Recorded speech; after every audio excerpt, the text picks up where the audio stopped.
Kienda kwenye station yoyote kufika sasa, mafuta ya petroli yako zaidi ya shilingi 200 na vile vile ya diesel, na hili ni jambo litaumiza wananchi sana, haswa wakulima wengi ambao walikuwa bado wako mashambani.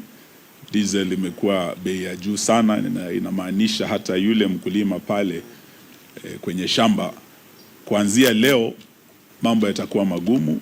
Hata wale walio katika uchukuzi, transport, diesel itapanda.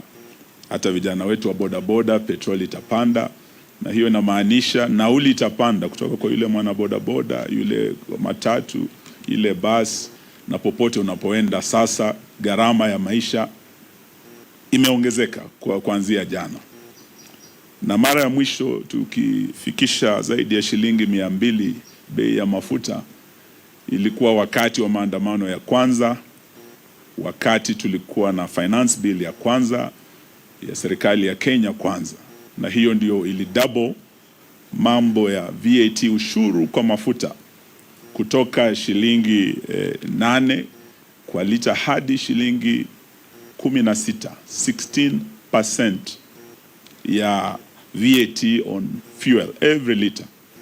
Hapo ndio ilifanya gharama ya maisha ikaongezeka sana, kukawa na maandamano, na baada ya maandamano tukaulizwa twende kwa mazungumzo kule kwenye Bomas.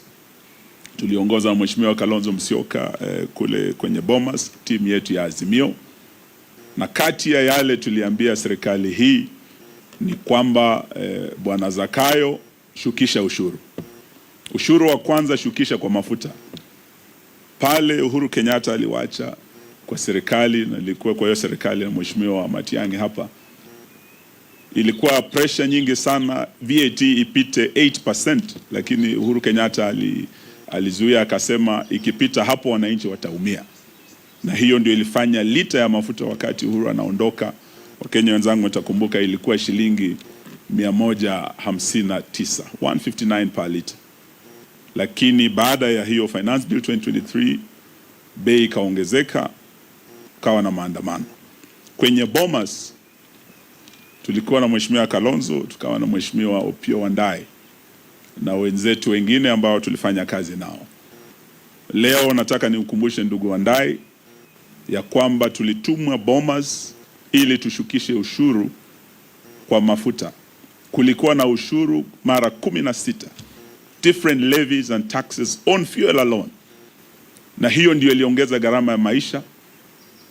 Na wakati huo tukasema hiyo VAT ishukishwe from 16% irudishwe 8%. Wenzetu wa Kenya Kwanza walikataa, na wakati tunamaliza mazungumzo hayo